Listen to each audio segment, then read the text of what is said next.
Boa noite. Esse culto nós damos mais ênfase ao que Cristo fez por nós, a graça que nos alcançou.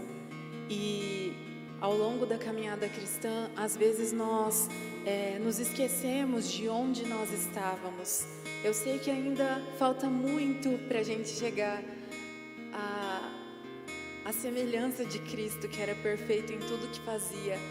Mas nós temos uma tendência a nos esquecer que nós vivíamos nas trevas, que nós éramos órfãos, mas isso não é mais uma realidade em nós. O amor de Cristo nos alcançou, nos trouxe para perto, e nós podemos dizer que somos a igreja de Cristo pela graça de Jesus que nos alcançou. Então se coloque de pé, com seu coração grato, cante: você é a igreja de Cristo, a sua bandeira é a cruz de Jesus.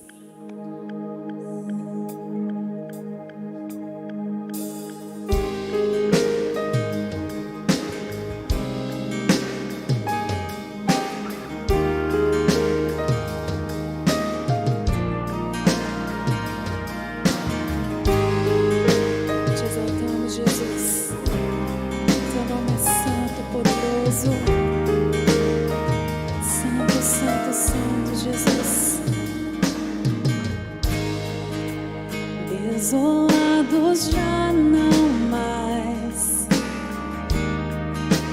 nós somos herdeiros com Jesus, estrangeiros já não mais, agora somos filhos pela cruz, somos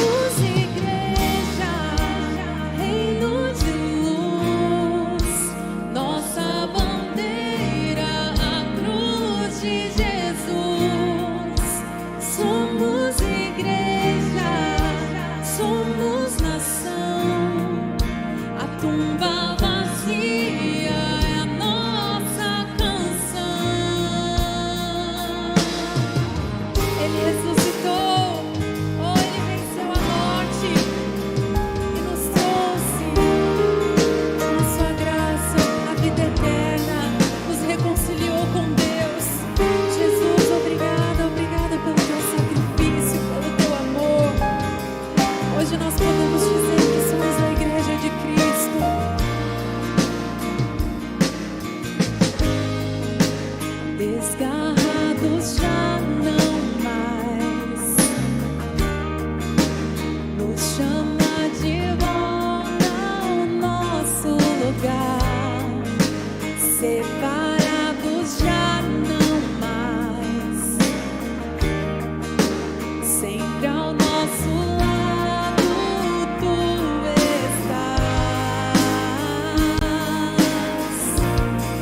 Deus, a paz de Jesus, irmãos queridos.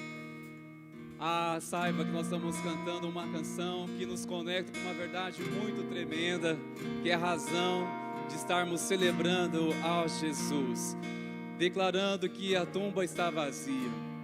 Sabe, há um lugar em que Jesus não está, que é lá no sepulcro.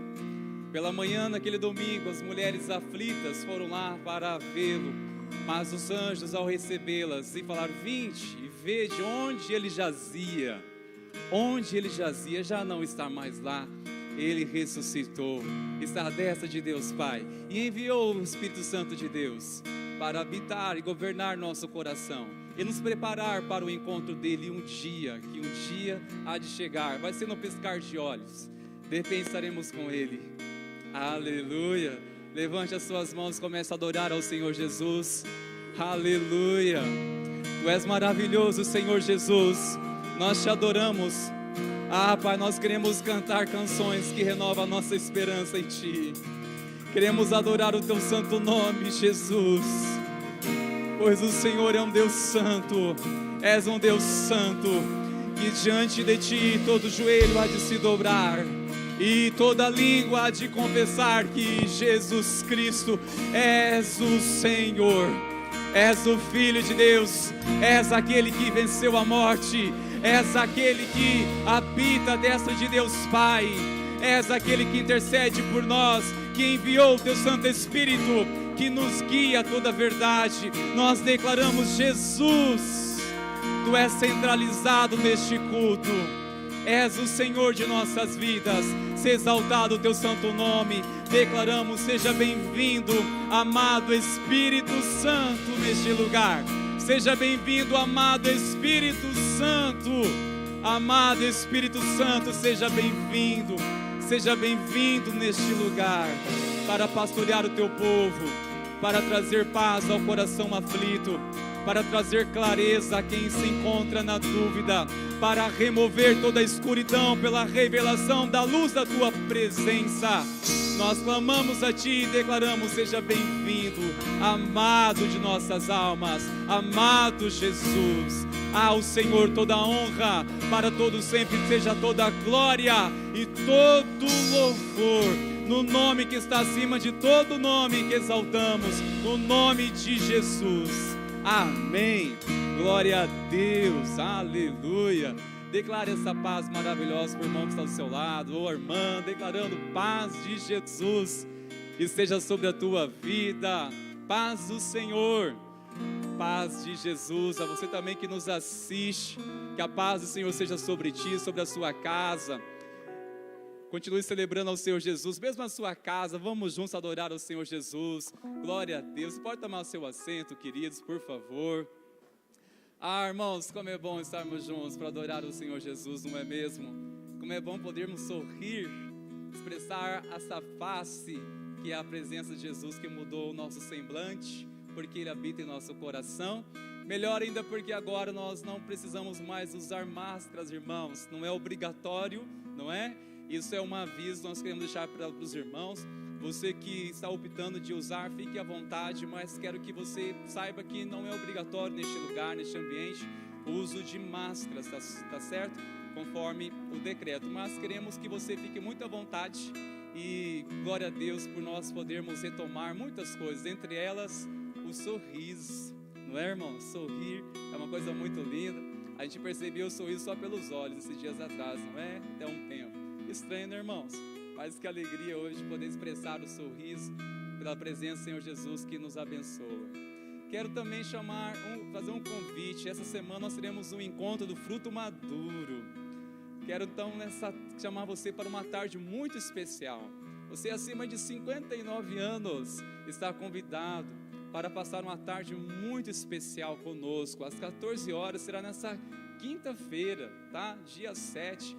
Tem uma equipe cheia de amor para transbordar sobre a sua vida, tá joia? Nós estaremos juntos lá também servindo, vai ser um tempo muito abençoado. Amém, queridos? Se há uma igreja que tem procurado manifestar o amor de Cristo, eu pergunto a você, como não se tornar membro dessa igreja, a igreja de Jesus? Então aproveite a oportunidade, você que ainda não é membro, nós já abrimos as inscrições para você que deseja tornar-se membro dessa comunidade, fazer parte conosco. Você precisa dar o seu nome, que logo nós iremos começar um curso de integração, tá joia? E se você talvez tenha alguma resistência, alguma dúvida, eu te encorajo, venha.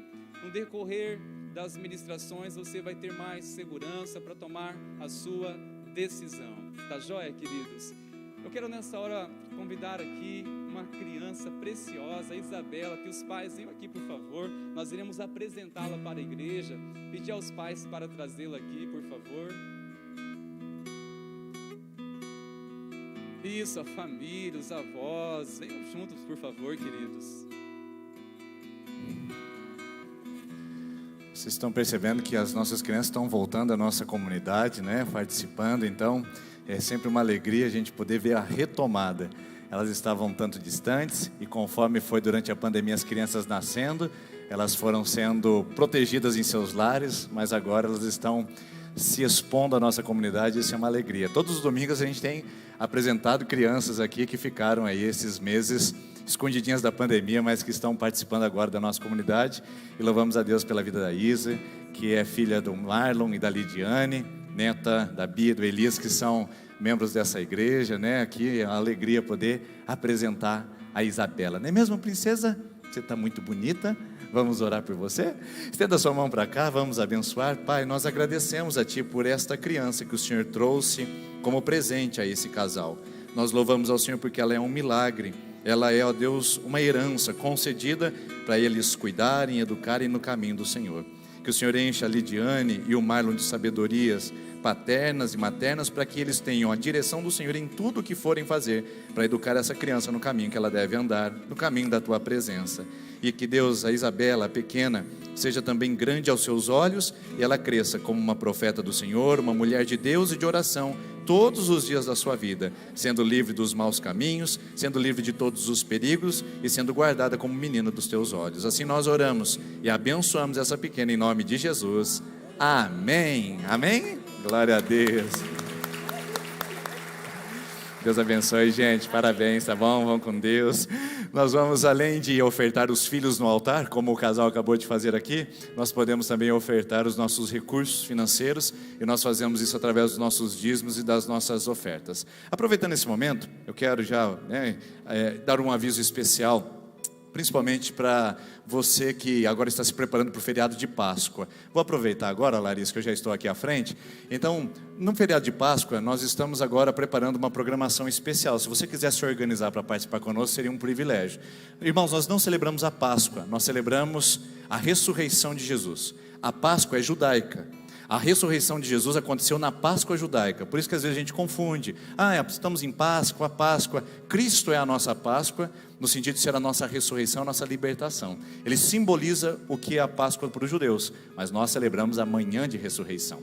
E nesse feriado de Páscoa, nós vamos ter alguns encontros aqui, e eu queria convidar você a se programar para isso. Primeiro, na quinta-feira, dia 14, nós vamos ter a Vigília da Paixão, que é justamente que antecede o feriado. A gente vai estar aqui às 22 horas para um tempo de oração. Aí no dia 15 e 16, é um tempo aberto para as nossas casas fazerem a mesa da ressurreição. Você que já participou disso há 2 anos atrás sabe o que é. É um momento especial para a gente celebrar a ressurreição nas nossas casas. E semana que vem toda a orientação para você poder participar, para você poder se organizar para isso. E no domingo, que vai ser no dia 17, aí sim, às 6 da manhã, nosso tradicional culto, a nossa celebração Manhã da Ressurreição. 6 da manhã em ponto começamos, para a gente acordar junto com o sol e celebrar o nome de Jesus no horário que a tumba foi descoberta pelas irmãs, foram descobertas pelos irmãos, naquela manhã tão típica e tão icônica para a nossa celebração, para o nosso cristianismo, a manhã da ressurreição. E à noite a gente tem o nosso tradicional musical às 19h30. Lembrando que no dia 17, nós não temos a celebração das 10 horas da manhã, apenas às 6 da manhã e depois às 19h30 com o nosso musical de Páscoa, que convidamos você a participar. Então são 3 dias onde você pode se organizar para estar conosco e participar desse especial durante o feriado de Páscoa. Tem um aviso também mais importante que eu gostaria de deixar a você, que nós estamos começando o Ministério de Mães Solteiras aqui na nossa comunidade. O que é isso? Em 2019, eu concluí uma tese de mestrado que eu fiz aqui em Londrina, e eu trabalhei justamente sobre as mães solteiras nas comunidades cristãs. Isso apareceu para mim de uma maneira tão evidente e deu voz a pessoas que são esquecidas na comunidade. Mulheres que lutam para cuidar dos seus filhos sozinhas e muitas vezes têm que trabalhar em 2 empregos, deixar os seus filhos em condições de parentalidade para tentar superar esse desafio de educar um filho sozinha. Então nós, convictos do nosso chamado, nós estamos inaugurando agora o Ministério de Apoio às Mães Solteiras. Isso se chama MAMES, tá? É um nome simbólico, MAMES, Ministério de Apoio às Mães Solteiras. Nós teremos terapia gratuita com psicólogos para as mães que se inscreverem. Nós teremos assistência social, nos recursos necessários para também apoiar e também amenizar os prejuízos desse período. E também teremos apoio espiritual, no sentido de oferecermos cursos, apoio, oferecemos também algumas coisas mais que estamos preparando, algo recheado de novidades para as mães solteiras. Na nossa igreja, ser mãe solteira não é uma vergonha. Na nossa igreja é uma oportunidade para a gente te servir. Então, se você tem um interesse e quer se inscrever no nosso programa, nós não temos muitas vagas disponíveis, que é um programa piloto. Nós vamos fazer ainda com poucas mulheres para criarmos uma condição melhor e oferecermos mais vagas. Mas você que é mãe solteira, ou você que quer deixar o nome de alguma mãe solteira para poder participar desse programa, deixe o seu nome ali, na secretaria, no balcão de informações, hoje já, para que você possa garantir a sua vaga. Vai ser uma bênção, um privilégio, poder cuidar de você nessa fase tão importante da vida, onde a gente percebe que muitos prejuízos são assimilados, mas que também pode haver alívio, proteção e provisão através da igreja. Estou muito empolgado para começar esse trabalho e eu espero que você colabore dando o seu nome e permita-nos ser uma bênção na sua vida, mãe solteira, que é o que nós queremos fazer através disso. E tudo isso a gente só pode fazer através da sua generosidade. Louvado seja Deus pelos seus recursos financeiros que você tem administrado com fidelidade. De que maneira? Devolvendo ao Senhor. E que Deus possa abençoar suas mãos, seu coração e abençoar os seus recursos, sempre trazendo abundância e suficiência, para que você, não tendo falta de nada, possa ofertar mais e mais no altar do Senhor.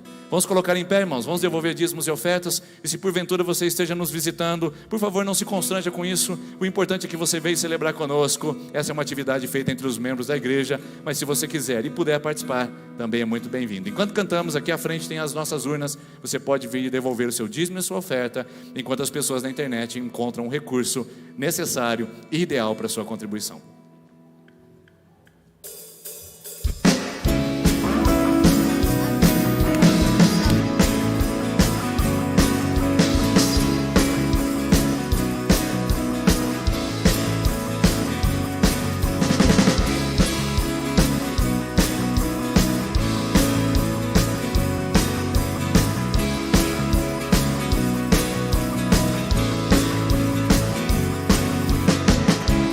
Pelo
quando alguma coisa vai mal, não, a gente dá um jeito.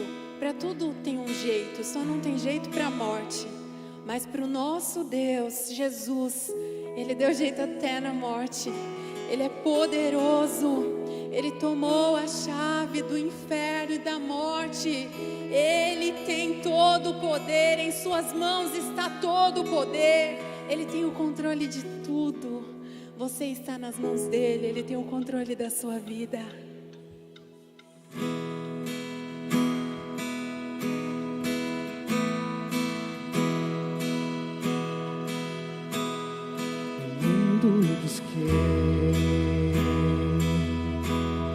Mas não preencheu-me. Canções tão vazias, tesouros que um dia se consumarão. Então você veio, me trouxe pra perto de mim. Todo desejo é satisfeito em seu amor. Não há nada, nada melhor. Não há nada, nada melhor. Não há nada, nada melhor que meu Deus. Não tenho medo de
Não há nada, nada melhor, não há nada.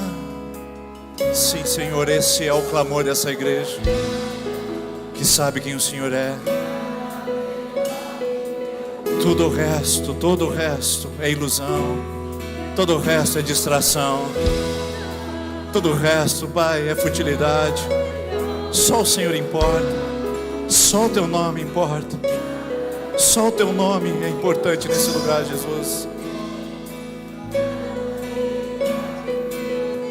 Sim, Deus, essa é a nossa canção, é o que nós declaramos, é o que nós dizemos com os nossos pulmões, com os nossos lábios, com os nossos corações. É a Tua presença que importa, é a Tua presença que faz milagres, é a Tua presença que traz vida em lugares secos, é a Tua presença que muda quadros, reverte situações, é a Tua presença que faz do pecador um homem de Deus e uma mulher amada do Senhor. Assim nós Te louvamos, assim nós Te agradecemos por tudo que o Senhor é, e o Senhor é tudo para nós, e nada se compara à Tua beleza, em nome de Jesus, amém. Glória a Deus, você pode tomar o seu lugar. Obrigado, Ministério de Adoração, por nos lembrar isso, que não há nada melhor que o nosso Deus. Hoje nós estamos encerrando a nossa penúltima, estamos encerrando a penúltima não, né? Nós estamos na nossa penúltima mensagem da nossa série Operação Resgate. Então nós estamos aí já caminhando para o final, semana que vem é o nosso encerramento.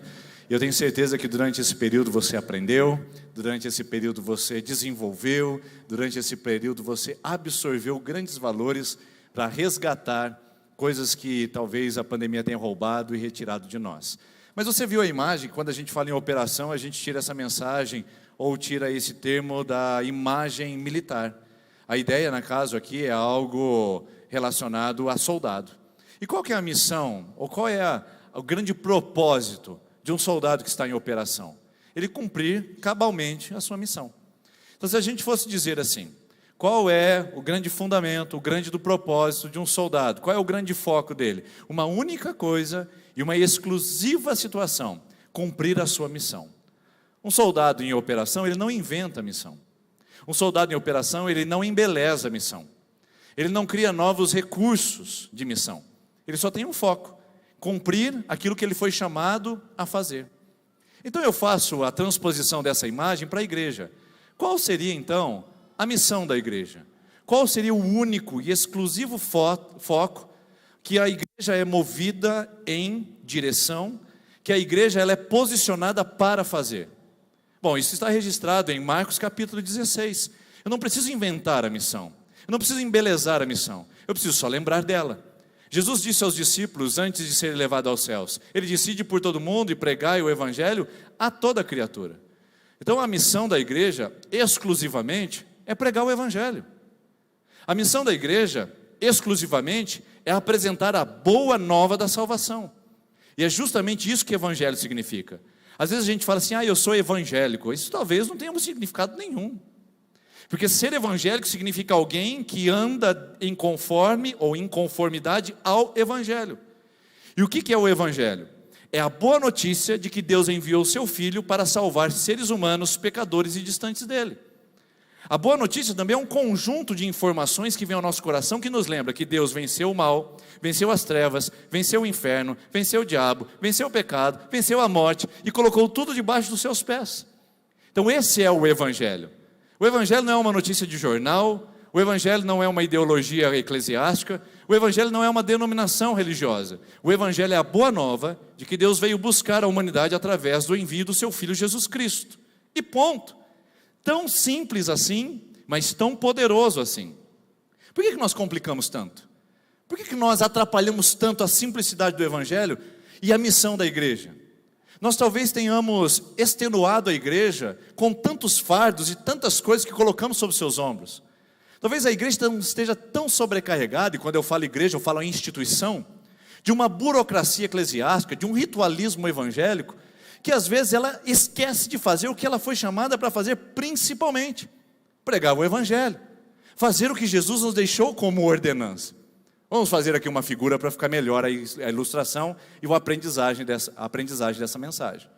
Suponhamos que você esteja em batalha e o seu propósito ou a sua missão dada pelo general de guerra é o seguinte: você vai e vai resgatar o prisioneiro tal que está localizado, e ele dá as coordenadas geográficas para você resgatar o prisioneiro. Então você sai nessa empreitada, só que no meio da missão você encontra uma pradaria com várias flores, e você vê algumas espécies muito diferentes e diz: eu vou recolher um pouquinho dessas flores e levar para o meu general. De repente você encontra uma outra pessoa que estava andando errante no meio do caminho, e você fala assim: olha, já que você está meio perdido aí, vem aqui comigo, eu quero andar com você. De repente ela encontra um comércio e começa a fazer uma negociação, e ela vê uma oportunidade de abrir uma empresa naquele lugar, e ela fica mais alguns dias, estabelece ali uma filial, estabelece ali um empreendimento, e começa então a fazer os seus recursos, e agora ela já tem um trabalho, ela já tem uma pessoa andando junto com ela, já tem flores, e ela resolve no meio do caminho voltar para o general e dizer: olha, fui e realizei todas as atividades necessárias. O general disse: e cadê o prisioneiro? Ele diz: prisioneiro? Como assim? Não, eu trouxe flores da pradaria, que são espécies raríssimas. Eu trouxe uma pessoa que estava perdida. Inclusive eu inaugurei um novo comércio no meio do caminho, que vai trazer grandes rendimentos, inclusive até a nossa base militar. E o general vai olhar e vai dizer o seguinte: você não fez o que eu chamei você para fazer? Você não cumpriu a missão que eu dei a você? Eu fico imaginando que talvez seja isso que a gente ouça lá no céu, que a gente vai dizer que a gente fez um monte de coisa para Deus, e Ele vai dizer: mas não chamei você para fazer isso. Que a gente vai dizer que nós realizamos muito ativismo religioso, nós estivemos envolvidos em muitas coisas na vida, e de repente quando Deus olhar para nós vai dizer: mas e as almas? E a vida no altar? E os corações prisioneiros que deveriam ser tomados pelo Evangelho? Onde eles estão? E você diz: pois é, Senhor, eu estava preocupado em abrir empresa, ganhar dinheiro, preparar o meu plano de aposentadoria, viver mais, ter longevidade, cuidar dos meus netos, pagar a faculdade dos meus filhos. Eu estava preocupado com tanta coisa, Senhor, eu esqueci de fazer o que o Senhor me chamou. Há uma tendência, irmãos, e há uma tentação ao mesmo tempo de a gente se desviar do propósito essencial, focal e o propósito único da igreja estar aqui na terra, que é pregar o Evangelho. Eu fico me perguntando: por que Deus não nos leva direto para o céu quando a gente recebe o Evangelho? Eu quero perguntar para você: por que quando você aceitou o Evangelho de Cristo em sua vida e disse: pois é isso que eu quero viver o resto da minha vida, Deus não fez uma abdução e levou você para a eternidade? Você sabe por quê? Bom, eu vou criar uma imagem aqui, não é obviamente o que a Bíblia diz tintim por tintim, mas deve ser uma consideração a ser feita baseada em Hebreus, uma palavra que Deus fala a respeito dos anjos. Imagine só que Deus vai criar o ser humano. Ele faz a reunião celestial e diz: vou criar o ser humano vai me trair, e eu vou colocar Jesus Cristo como Salvador a morrer numa cruz e conduzir ou reconduzir esse ser humano à minha presença. Deus já sabia, muito antes de criar o homem, que o homem iria traí-lo, virar as costas para ele, e que necessitaria de um sacrifício de sangue a partir do seu filho Jesus na cruz do Calvário. Deus não foi pego de surpresa em nada. Então, os anjos estão ali ouvindo o discurso de Deus, dizendo que os homens seriam reconectados a Deus a partir da mensagem do Evangelho. Então Deus diz: a partir do momento da ressurreição de Jesus, a minha igreja vai pregar a palavra a todas as regiões, e as pessoas de posse do Evangelho serão reconectadas a mim e virão morar comigo na eternidade. Os anjos, ouvindo isso, disseram: essa é uma tarefa para nós, Senhor, conte com a gente. Nós queremos pregar o Evangelho, nós queremos ser essa voz do Senhor. Quando Jesus ressuscitar, nós vamos rodar toda a terra pregando que Jesus é o Filho de Deus. Deus diz: não, para vocês não tem esse trabalho não. Para isso eu tenho minha igreja. Porque a palavra de Deus diz em Hebreus que os anjos queriam pregar o Evangelho, e Deus disse para eles: não. Então a nossa missão única e exclusiva de ficarmos aqui na terra não é para ter mais um filho, embora isso seja bom. Não é para abrir mais uma empresa, embora isso possa ser útil. Não é para ter mais dinheiro, embora isso possa trazer conforto. Não é para a gente ter mais amigos, embora isso possa diminuir nossa solidão. Irmãos, nós estamos aqui na terra e foi nos permitido estar nela ainda com o único propósito: pregar o Evangelho de Jesus, a salvação a todos os homens. Obra essa e trabalho esse que os anjos almejavam fazer, e que Deus disse: não, eu vou dar isso para ela, para ele, para ele, para ela, para ela, para ele. Por isso eu fico me perguntando se a gente não precisa voltar às origens e resgatar o nosso papel no mundo, o nosso papel de pregadores do Evangelho. Sim, irmãos, porque não é papel do pastor pregar o Evangelho. Embora ele faça isso domingos e terças-feiras aqui em público, o papel de pregar o Evangelho é de toda a igreja. É de todos aqueles que foram chamados pelo nome de Jesus. Me sinto honrado e lisonjeado de ocupar esse púlpito e estar na posição de liderança, mas esse não é o papel de um pregador do Evangelho. O pregador do Evangelho é o papel de todos que vivem de acordo com Jesus Cristo. Então nós precisamos de alguma maneira lembrar e relembrar o nosso papel no mundo, irmãos. Tão distraído, tão deturpado pelas grandes distrações e oportunidades que nós temos. E aí Deus nos deu uma única tarefa: vocês vão ficar e vão pregar o Evangelho. E a gente está recolhendo florzinha, encontrando pessoas e abrindo comércio, quando Deus chamou a gente para pregar o Evangelho. Fazendo uma analogia com a imagem que eu usei figuradamente agora há pouco. Por isso, eu queria pensar em Atos capítulo de número 9, como uma imagem do que é o ponto focal da igreja. Atos capítulo 9 é a passagem icônica e simbólica da conversão do Saulo. Saulo é o nome grego, ou melhor, o nome hebraico para o nome grego que a gente vai conhecer como apóstolo Paulo. Saulo hebraico, Paulo grego, por isso que nós conhecemos o apóstolo Paulo, porque o evangelho foi escrito em grego. Esse homem, perseguidor da igreja, e de acordo com Atos capítulo 8, um capítulo anterior, ele estava presente quando Estevão foi executado a apedrejadas. Eles tiraram a roupa do Estevão, começaram o processo de martírio dele e colocaram as roupas nos pés de um jovem. Que jovem era esse? Paulo, ou Saulo. Paulo consentia com a morte de cristãos. Paulo era um perseguidor da igreja. Paulo detestava os cristãos. Inclusive no capítulo 9 ele começa a ir atrás de sacerdotes e doutores da lei pedindo cartas de autorização dizendo: me deixe perseguir a igreja, me deixe bloquear e silenciar essa seita, eles vão destruir o judaísmo. E ele entrava na casa de cristãos, arrastava as pessoas para as prisões, mandava muitos ao assassinato. Esse é o Paulo. Um determinado dia ele está caminhando para Damasco. Uma grande colônia de cristãos estava habitando naquele lugar. E ele queria fazer ali uma crueldade, um genocídio. Quando ele está no meio do caminho, diz a Bíblia que uma luz muito forte brilhou e Paulo caiu, prostrado em terra. Irmãos, algumas pessoas acham que Paulo estava de cavalo, que Paulo caiu do cavalo. Isso aí é só senso comum. A Bíblia diz que ele caiu prostrado em terra. Não fala que ele estava montado em cavalo, tá bom? É bom a gente saber disso aí também, que a gente vai colocar no Google. Paulo caindo do cavalo. Vai aparecer a imagem dele, mas Paulo não caiu do cavalo. Então, de repente, ele cego, prostrado no chão, ele escuta uma voz dizendo: Paulo, por que você está me perseguindo? Então Paulo começa a lembrar: mas quem que eu estou perseguindo? E Jesus fala: sou eu, Jesus a quem tu persegues. Lembra que Paulo não perseguia Jesus, Paulo perseguia a igreja. Mas quem toca na igreja toca em Jesus. Quem mexe com a igreja mexe com Jesus.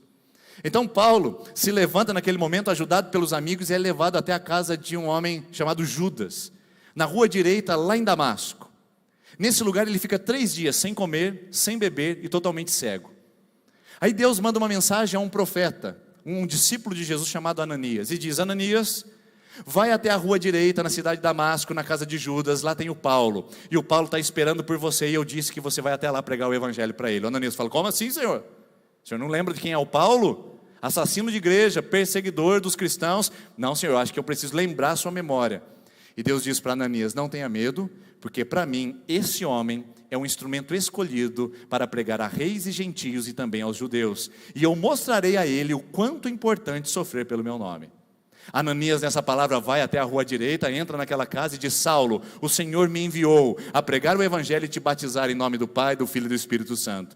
Então Paulo é batizado, e então depois de 3 dias de jejum e de cegueira, ele se levanta, come e se fortalece. E aí começa uma parte desse texto que eu acho linda, poderosíssima, que diz assim: e depois de comer, ele sentiu-se fortalecido.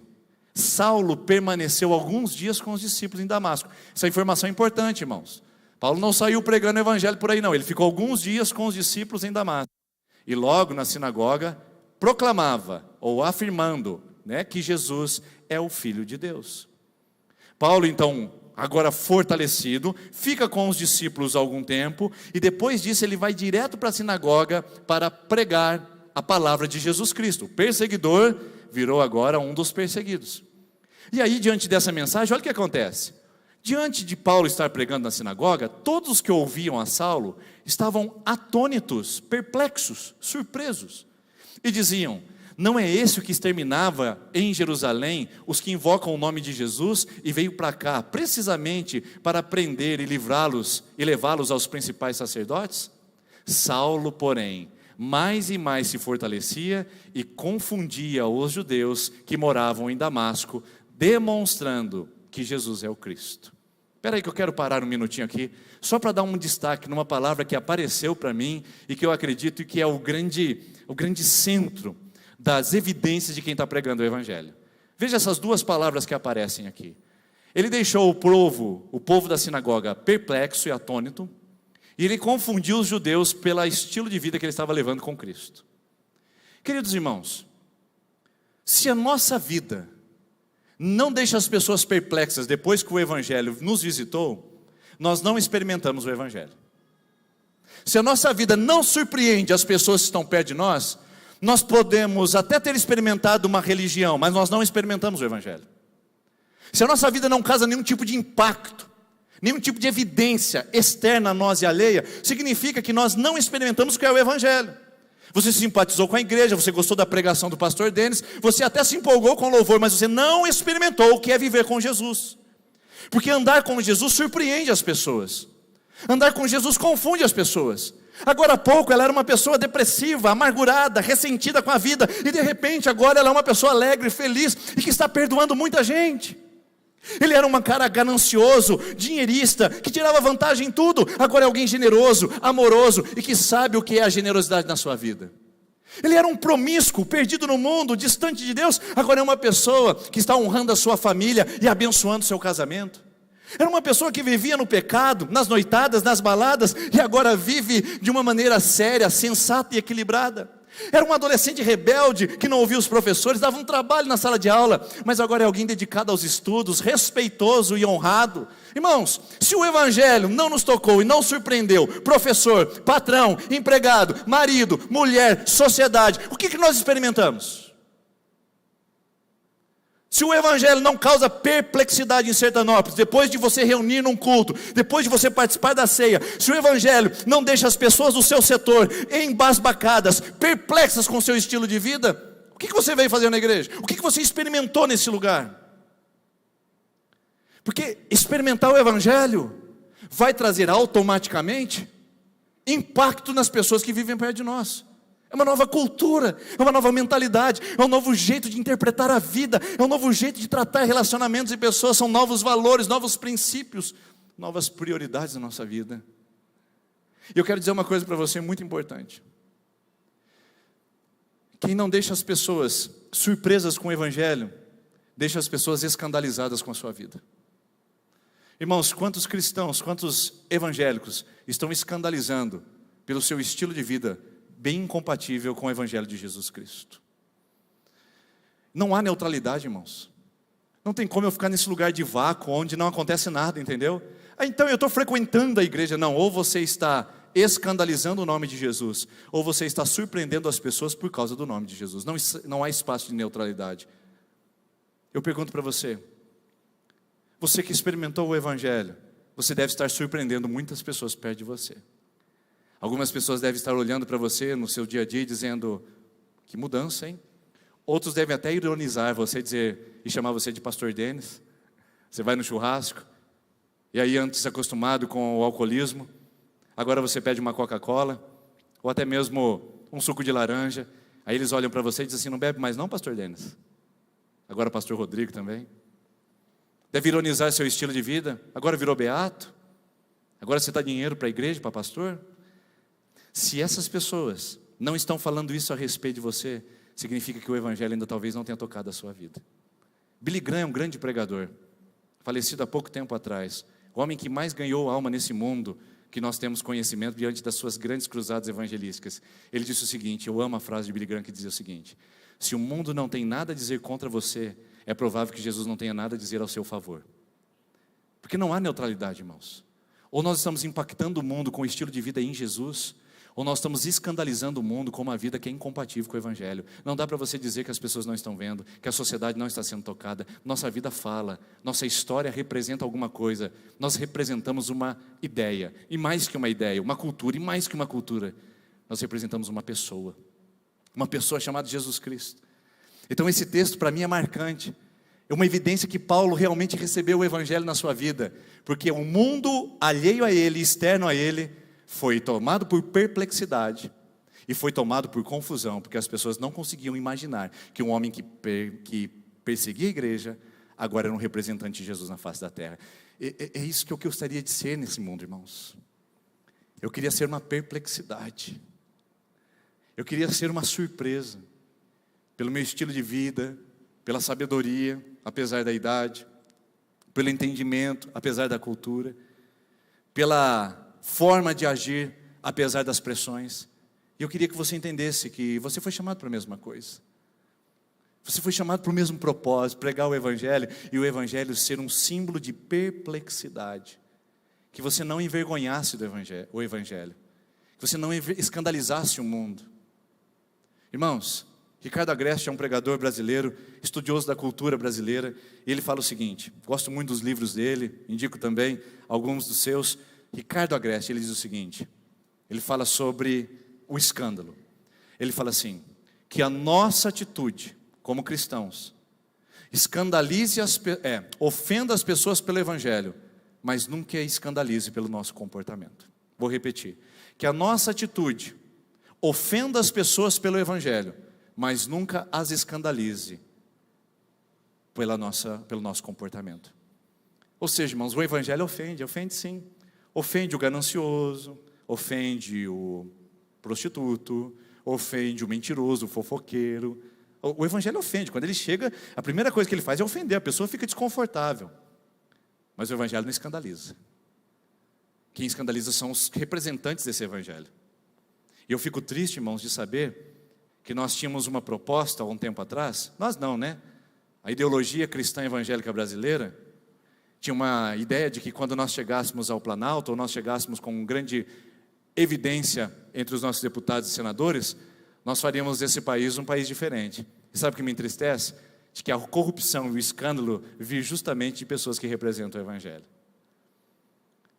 Então a Bíblia fala, é inevitável que escândalos aconteçam, mas ai daquele por meio do qual os escândalos acontecem. Piedade, Senhor, de meio dos quais o escândalo vem. Por isso, a palavra é, se eu não estou impactando com o evangelho, eu estou escandalizando com a minha vida, porque não existe ambiente neutro na vida cristã. E aí, esse texto é tão rico, tão maravilhoso, que eu queria colocar duas ideias para vocês verem, tirando agora um efeito sanduíche. Eu tirei o recheio, irmãos. Eu tirei o hambúrguer agora, que é a parte de ficarem atônitos e confusos. Eu fiquei só com a parte de cima e a parte de baixo, porque esse texto ele foi escrito de uma maneira intencional para mostrar o crescimento do apóstolo Paulo, a maturidade dele e a resposta dele ao evangelho. Então, tirando a parte do meio, a gente fica com essas duas partes. E logo, nas sinagogas, proclamava Jesus, afirmando que ele é o Filho de Deus. Saulo, porém, mais e mais se fortalecia e confundia os judeus que habitavam em Damasco, demonstrando que Jesus é o Cristo. Aqui duas coisas acontecem ao mesmo tempo. Isso mostra a missão da igreja e o propósito da vocação do apóstolo Paulo. O texto diz que Paulo afirmava e demonstrava uma única coisa, irmãos. Ele afirmava e demonstrava que Jesus é o Filho de Deus. Paulo não afirmava ideologia política, irmãos. A igreja não está aqui para dizer se ela é de direita, se ela é de esquerda, se ela abençoa ou apoia determinados tipos de ideologias governamentais. A igreja não é de direita e de esquerda, a igreja é do alto, a igreja é de Jesus, a igreja é celestial, irmãos. A igreja não está aqui para apoiar militância A e B, minorias A e B. A igreja está aqui para ser alívio aos cansados, para ser cura aos feridos, irmãos. A igreja não está aqui para manifestar os seus interesses próprios, querer ser rainha, proprietária, dono do universo. A igreja está aqui para servir, para ser humilde. Queridos irmãos, a igreja está aqui simplesmente para comunicar uma mensagem. Jesus é o Filho de Deus e ponto. A gente não prega desenvolvimento pessoal. A gente não diz que você vai ficar mais rico se tornar cristão. A gente diz que você vai para o céu, vai andar com Jesus e a sua vida vai ser muito abençoada na terra. Isso é evangelho, irmãos. O que a gente assiste, o que a gente vê no nosso universo midiático, o que a gente assiste, o que a gente vê nos nossos youtubers evangélicos, é uma grande mistura de deturpação do que é a palavra de Deus. Tem suas exceções, mas são bem raras. Por quê? O evangelho comercial, o evangelho é gosto do cliente, o evangelho é para atender às necessidades das pessoas. O evangelho que é pregado para o que as pessoas querem. Irmãos, a igreja não foi chamada para pregar o que você quer ouvir. A igreja foi chamada para pregar o que você precisa ouvir. Por isso que nós não fazemos conchavos, nós não fazemos complô, nós não amarramos situações para tirar proveito. A igreja é desimpedida, a igreja é desamordaçada, a igreja tem autoridade para falar, a igreja não faz nenhum tipo de conciliação com o pecado, com a mentira, com o engano. E se a igreja o fizer, ela está de mãos atadas. Por isso, afirme que Jesus é o Filho de Deus através do seu comércio. Afirme que Jesus é o Filho de Deus através do seu empreendimento. Afirme que Jesus é o Filho de Deus no seu consultório. Afirme que Jesus é o Filho de Deus na sua sala de aula. Afirme que Jesus é o Filho de Deus no seu departamento público, onde você trabalha. Afirme que Jesus é o Filho de Deus nas reuniões familiares. Afirme, afirme. Foi para isso que a igreja foi chamada, irmãos. Lógico que com sabedoria, lógico que com entendimento. Eu não estaria atendendo uma pessoa ali no consultório psicológico e vou dizer, olha, você precisa aceitar Jesus, senão você não vai se curar. Nós não estamos falando disso, irmãos. Nós estamos falando de uma sabedoria para afirmar que Jesus é o Filho de Deus, não através de palavras, mas através da vida. Afirmar que Jesus é o Filho de Deus. Sabe o que a gente está fazendo, irmãos? A gente está diminuindo a autoridade e a majestade de Jesus para ver se ele se encaixa nessa cultura empobrecida do mundo atual. A gente está tentando adequar alguém que é majestoso, poderoso e inigualável para alguém empobrecido, para tentar ser perto do que essa cultura quer. Sabe o que as pessoas querem? Um Jesus tiktoker, irmãos. É isso que elas querem. E eu me recuso a pregar um Jesus tiktoker dessa igreja, irmãos. Acha outro pastor para isso. As pessoas querem um Jesus youtuber, um Jesus embelezado, hollywoodiano, com cabelos loiros, esvoaçados pelo vento, olhos azuis, o mesmo estilo eurocêntrico, o mesmo estilo esbranquiçado da Europa. Isso não é o Jesus, Filho de Deus, que nós pregamos, ou melhor, que a Bíblia nos apresenta. Irmãos, não precisa inventar a roda, é só pregar que Jesus é o Filho de Deus. Esses dias me perguntaram, pastor, o que fazer para a igreja dar certo? Eu disse, pregar Jesus. Pregar Jesus. Irmãos, me perguntaram esses dias, eu estou agora entrando no meu 8º ano, a partir de julho, nessa comunidade. Foram batizadas nesse período quase 500 pessoas, ou recebidas como membro nessa igreja. Uma pessoa me perguntou, o que você fez para a igreja dar tão certo? Eu falei, só preguei Jesus, irmãos, o resto ficou com ele. Irmãos, a gente não precisa fazer outra coisa para a nossa vida dar certo, é só viver com Jesus, é só andar com Ele, é só abraçar a causa dEle, é só viver com Ele. Por isso a mensagem é, Jesus é o Filho de Deus. Jesus não é tiktoker, Jesus não é o maior coach que pisou sobre a terra, o maior psicólogo que tratou as pessoas no mundo, Jesus não é o maior pacifista. Não, irmãos, isso é balela, isso é comércio, é para vender o nosso Salvador, e o nosso Salvador não está à venda, Ele não é um produto de prateleira. O nosso Salvador disse, vinde a mim, todos estão cansados. É por intenção, por propósito que eu vou até Ele, pelo reconhecimento do meu pecado, não por um mercado evangélico que diz, aceite Jesus, que você vai ser melhor na sua vida. Então, o propósito da igreja é só afirmar que Jesus é o Filho de Deus. E eu me assusto de a gente estar perdendo o propósito e ter esquecido a única missão que foi nos dada. Você já pensou, irmãos? Se nós tivéssemos empresários que, além de ter o seu comércio, pregassem que Jesus é o Filho de Deus? Você já pensou se a gente tivesse professores que, além de dar aula, pregassem que Jesus é o Filho de Deus? Já pensou se a gente tivesse pessoas que usam sua rede social para divulgar suas atividades, além de divulgar suas atividades, divulgassem que Jesus é o Filho de Deus? Você já pensou o poder, a força disso, irmãos? Já pensou se nós tivéssemos gente na nossa sociedade que, além de serem políticos, fossem também gente que afirmasse que Jesus é o Filho de Deus? O nosso mundo seria bem diferente. Essa é a mensagem da igreja. E se você está aqui, é político, é empresário, é profissional liberal, é funcionário, é professor, é estudante, é acadêmico, é um pai de família, é uma dona de casa, você foi convidado a afirmar que Jesus é o Filho de Deus onde você está. Faça isso, e nós vamos ver uma revolução a começar nesta igreja, a espalhar por essa vizinhança, a alcançar nossa cidade e a visitar tantos outros lugares. Mas a igreja tem que manter a sua mensagem, Jesus é o Filho de Deus. Essa mensagem, ela é inegociável. Mas esse texto tem outra coisa. Olha que coisa linda, irmãos, como quando a gente coloca em paralelo. Olha só, e logo Paulo pregava nas sinagogas E logo Paulo estava em Damasco. Sinagoga é um lugar restrito, é um lugar que representa a religiosidade do povo judaico. Damasco é uma cultura, representa uma cidade grande e poderosa do mundo antigo. A famosa estrada de Damasco era uma estrada comercial, que todas as caravanas que vinham de Oriente para o Ocidente passavam imediatamente por ela. E Paulo, ele deixa de pregar nas sinagogas, o lugar da religião, o lugar do conforto, o lugar onde ele ficava à vontade, e passa a ter uma influência na cidade, na cultura.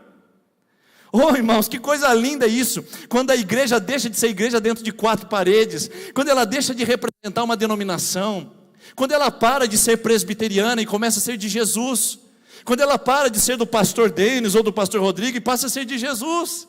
Que coisa linda quando a igreja, ela está além dos seus cultos de domingo, ela visita os lugares de segunda-feira de manhã, ela está nas casas na quarta-feira à noite, ela está nos asilos, num trabalho social no sábado à tarde, pintando muros e reformando casas num domingo à tarde. Que coisa linda quando a igreja, ela sai de dentro das paredes e começa a alcançar a cultura, a cidade, e avança para lugares além dos religiosos que a gente está acostumado.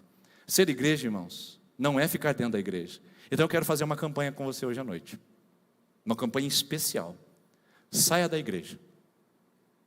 Saia da igreja. Não fique na igreja. Saia dela. Não estou falando para você sair da igreja no sentido de você não voltar aqui domingo que vem. Domingo que vem eu espero você aqui de novo.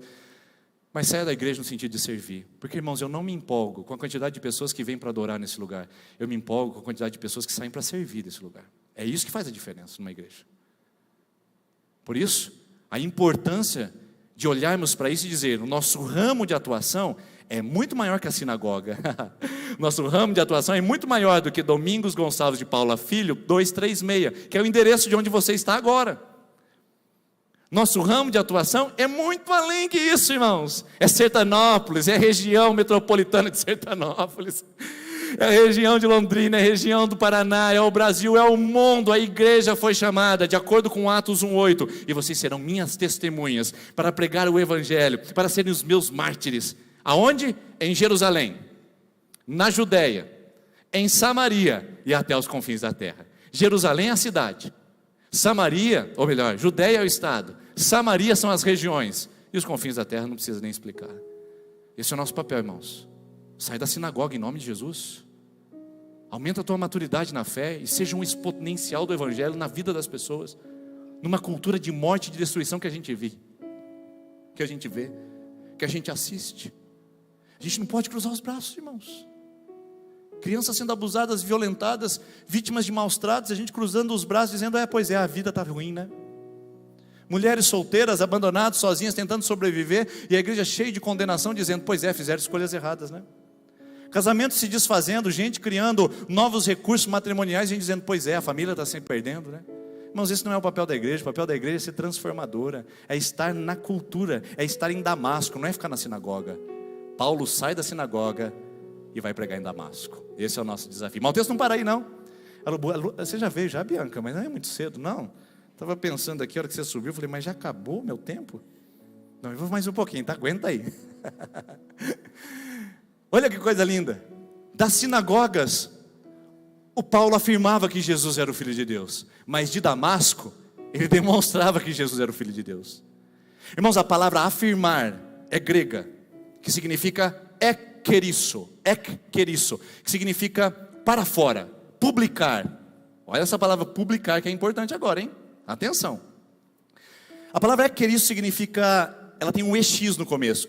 E tudo que é EX na nossa língua portuguesa é para fora. Por exemplo, extrovertido, né?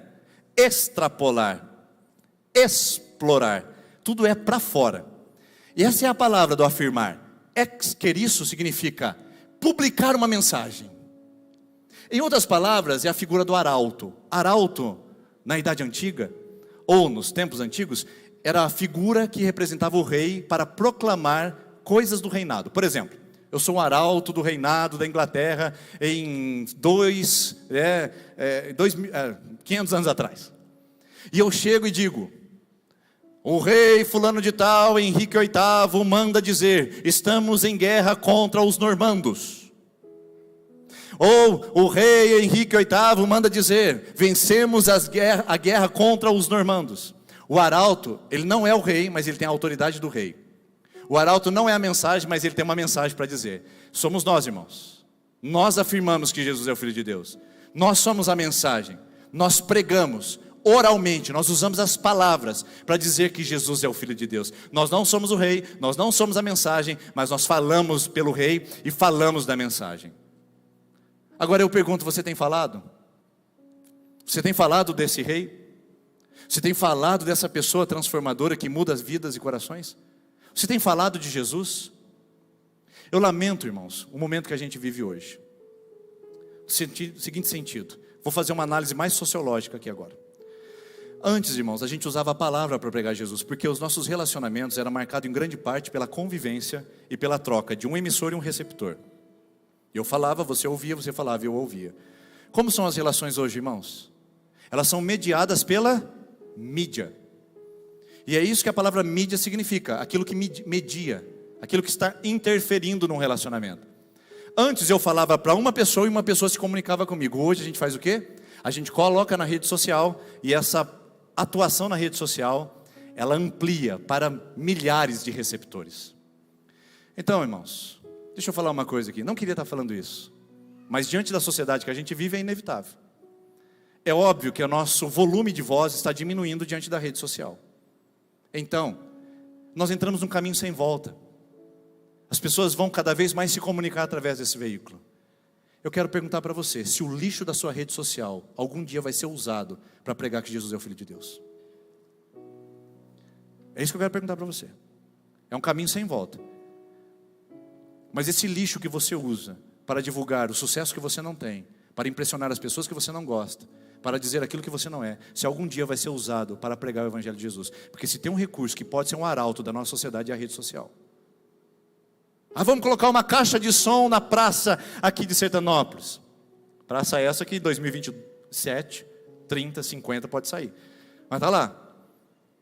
Coloca uma caixa de som, pastor, vamos pregar o Evangelho a Sertanópolis e vamos dizer ao mundo, a Sertanópolis inteira, que Jesus é o Senhor. Não, irmãos, isso não funciona mais. As pessoas não acreditam mais nisso. Elas não participam mais disso. Elas preferem rolar os dedos. Elas preferem descobrir isso através de um outro recurso. Então eu quero perguntar para você, quando é que a sua rede social vai glorificar o nome de Jesus? Já que você não pode apagar ela. Use ela como um arauto. Mostre que Jesus é o Filho de Deus. Através daquilo que você publica. Olha a palavra publicar aqui, falei para você guardar ela, que a gente usar de novo. Publica, poste, coloque, mas atualize no Evangelho. Só que não só publicar e não só falar. O texto diz que o apóstolo Paulo vai para um outro nível de maturidade. Ele ficou um tempo com os discípulos, aprendeu algumas instruções e ele começou então a afirmar que Jesus era o Filho de Deus. Olha aí que interessante.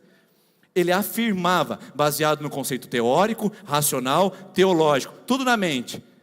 Quando ele começa a se fortalecer no Senhor, que é o que o texto diz no versículo 22, ele passa para outro nível, e é esse nível que eu quero convidar você a vir, a participar, porque falar é fácil, o difícil é viver.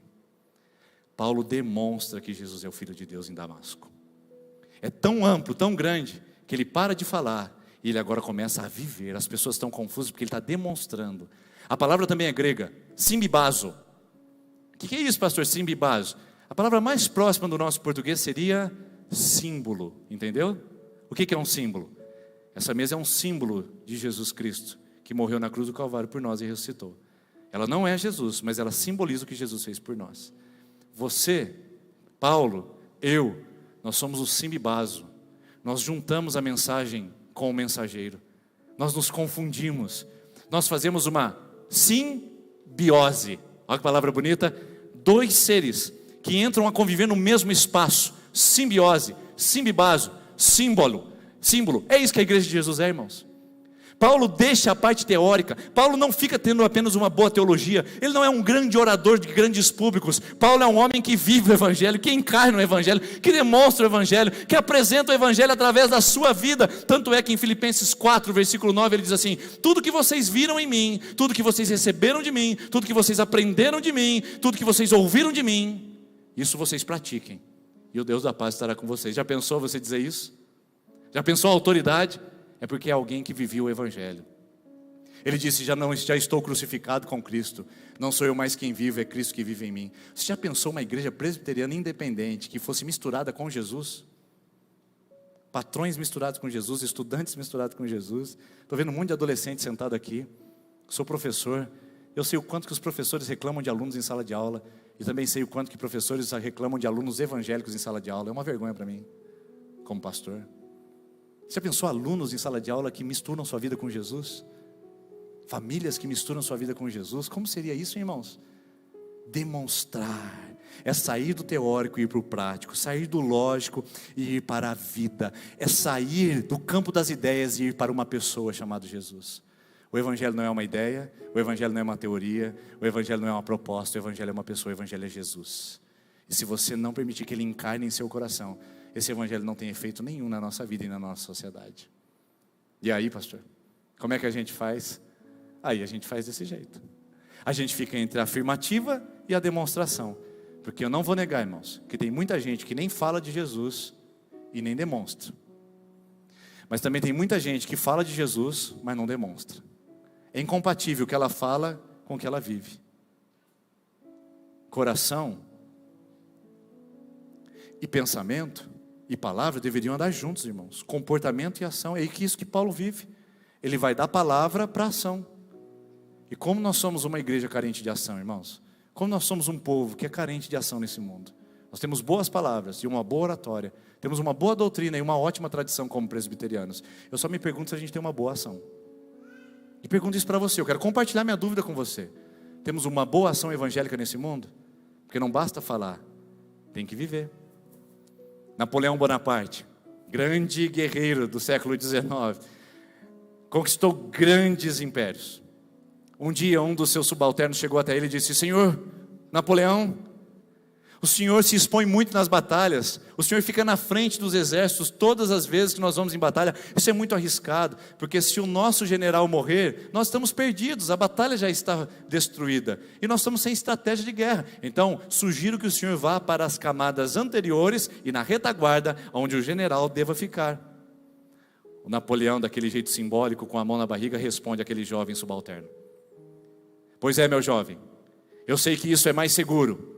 Eu sei que isso talvez seja mais evidente para a nossa guerra. Mas eu quero te lembrar uma coisa. As palavras movem, mas o exemplo arrasta. É por isso que eu estou na frente do meu exército. Irmãos, palavras todo mundo tem. O difícil é ter exemplo. Palavras todos podem usar. O difícil é ter exemplo. Palavra move, mas exemplo arrasta. Deixa a sua vida falar. Pelo amor do nome de Jesus, a partir de hoje, deixa a sua vida falar nessa cidade. Quando você atender alguém no balcão, oh Deus, segura minha língua aqui. Eu sou atendido, irmãos, no balcão também. Quando você abrir sua empresa pela manhã, quando você prestar um serviço público à nossa cidade, aos cidadãos dessa cidade, aos contribuintes. Quando você abrir a porta da sua casa para receber uma visita, ou quando você for realizar a sua tarefa, o seu trabalho. Se você não está feliz, pede as contas, mas não derrube a sua infelicidade na vida de pessoas que podem ver o Evangelho através da sua vida. Irmãos, demonstrar o Evangelho na vida é não contradizer com as nossas palavras. Por isso eu digo que às vezes não, isso já é uma frase marcante do nosso mundo, as nossas atitudes falam tão alto que as pessoas não conseguem ouvir nossas palavras.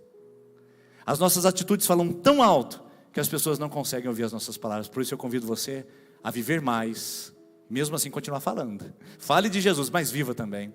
Demonstre que Ele é o Filho. Desenhe Jesus para essa sociedade, porque é um mundo carente de ver Jesus através da igreja.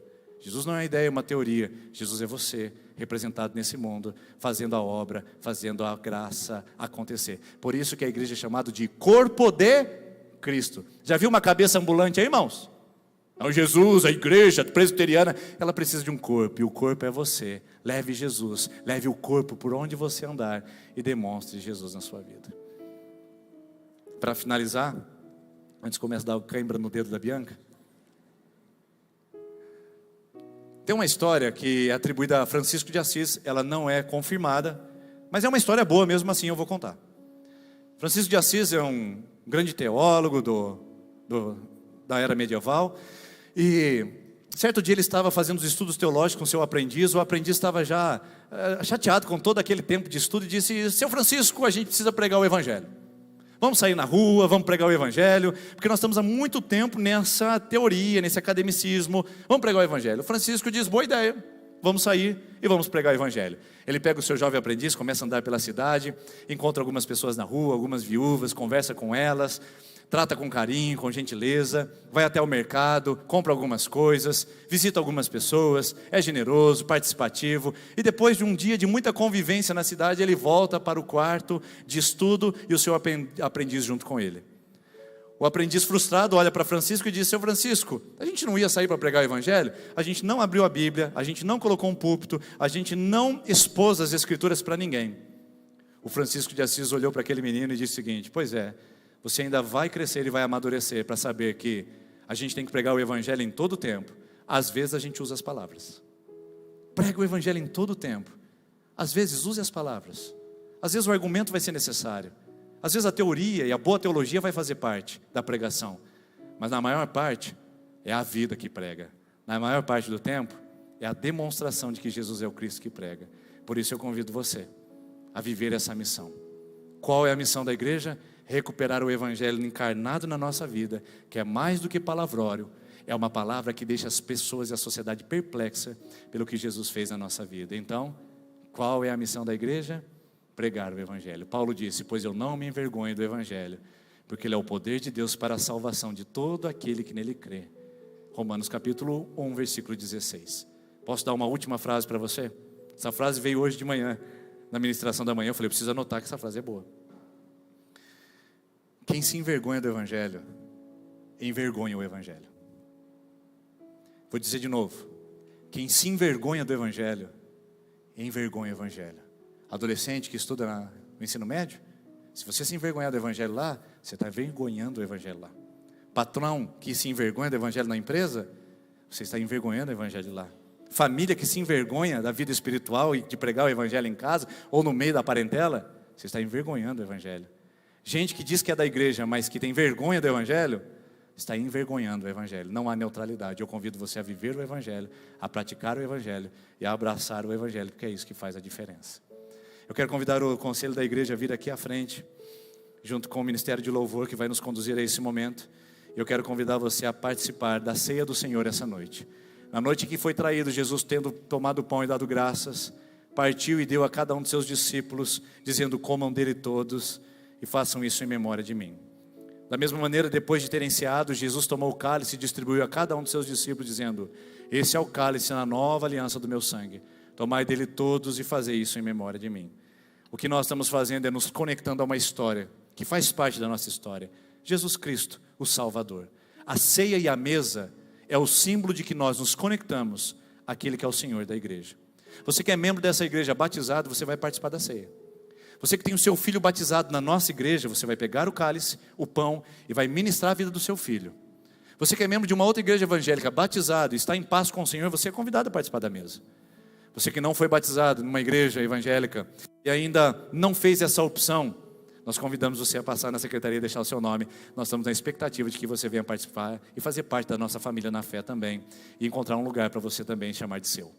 Por isso, você que vai participar da ceia do Senhor nesse momento, eu convido você a se colocar em pé e nós vamos ministrar os elementos a você. Pode ficar em pé quem vai participar da ceia do Senhor, fique em pé, os demais podem permanecer assentados, sendo ministrados pelo Ministério de Louvor.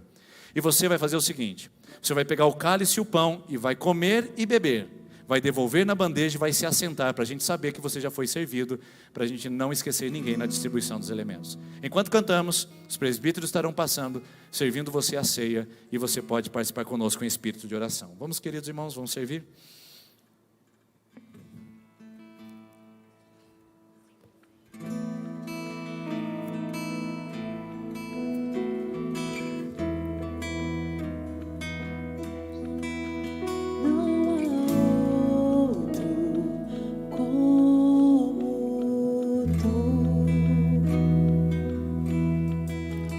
Soberano e fiel.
Alfa e Ômega, início e fim, tudo pra mim, tudo pra mim. Alfa e Ômega, início e fim, tudo pra mim, tudo pra mim. Alfa e Ômega, início e fim, tudo pra mim, tudo pra mim. Alfa e Ômega, início e fim, tudo pra mim, tudo pra mim. Alfa e Ômega. Você pode se colocar em pé para nós cantarmos isso juntos, que Ele é o Alfa, que Ele é o Ômega, que Ele é o princípio e fim de todas as coisas.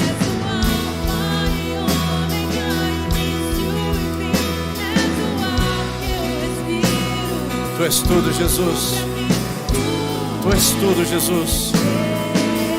Nossa celebração é voltada a esse nome. Nós cantamos e pregamos esse lindo nome.